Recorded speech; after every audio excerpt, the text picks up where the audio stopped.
राहुल जी हमारे साथ हैं, ऐश्वर्या, सूर्याग्नि और मुंजिर हमारे टेक्निकल रिपोर्टर, हमारे टेक एक्सपर्ट। मुंजिर भी हमारे साथ। मुंजिर, क्या हुआ क्या ये? आप हमें एकदम आम इंसान की तरह, हमें कुछ समझ में नहीं आ रहा है। एयरपोर्ट पे ठीक चल रहा है, दिल्ली ठप पड़ा हुआ है। राहुल जी कह रहे हैं कि मेट्रो और ये इन दूसरी सर्विसेज पे असर नहीं हुआ। क्या बेसिक सी प्रॉब्लम हुई है? फॉर एग्जांपल, जो भी माइक्रोसॉफ्ट का विंडोज यूज करते हैं, विंडोज 10, तो समय समय पे अपडेट आता रहता है। इस बार क्या हुआ कि एक कंपनी है क्लाउड स्ट्राइक करके, उसने एक्चुअली एक नया अपडेट पुश किया जो फैल्कन नाम का अपडेट है।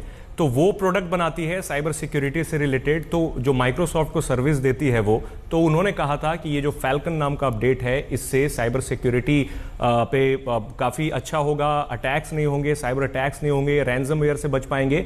तो ये एक बहुत बड़ा अपडेट था और 2-3 दिन पहले उन्होंने इस बात की नोटिफिकेशन दी थी कि हम अपडेट पुश करने जा रहे हैं, बट किसी को इस बात की जानकारी नहीं थी कि ये इतना बड़ा फ्लॉ हो जाएगा।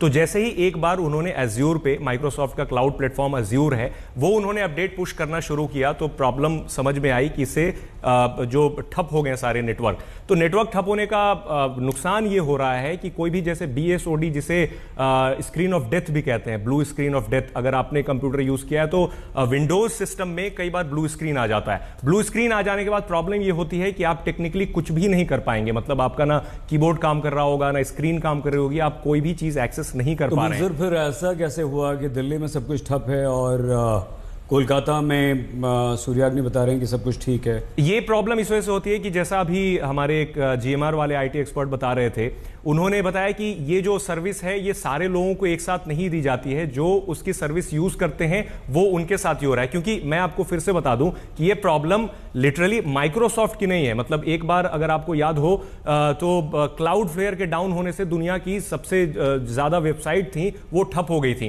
तो उसके साथ प्रॉब्लम क्लाउडफ्लेयर की थी। इस बार भी प्रॉब्लम किसी और थर्ड पार्टी एजेंसी की है, माइक्रोसॉफ्ट की नहीं है। बस प्रॉब्लम यह है कि माइक्रोसॉफ्ट उस कंपनी के साथ काम करता है और माइक्रोसॉफ्ट उससे सर्विस लेता है साइबर सिक्योरिटी की, और उन्होंने एक अपडेट पुश किया था। इसके बाद यह प्रॉब्लम आ गई है और सिंपल प्रॉब्लम है, मतलब ऐसा कुछ टेक्निकल इशू नहीं है। सिर्फ यह है कि जो सिस्टम से काम किया जाता था, जहां से टिकटिंग सिस्टम होती थी या फिर जो भी इंटरनल सिस्टम होते थे, उस पर ब्लू स्क्रीन ऑफ डेथ, जिसे BSOD भी कहा जाता है, वो दिख रहा है और लोग उसे एक्सेस नहीं कर पा रहे हैं। प्रॉब्लम यह है कि ये जल्दी ठीक नहीं होगा, मुझे लगता है जल्दी ठीक नहीं होगा, मुंजिर बता रहे हैं। और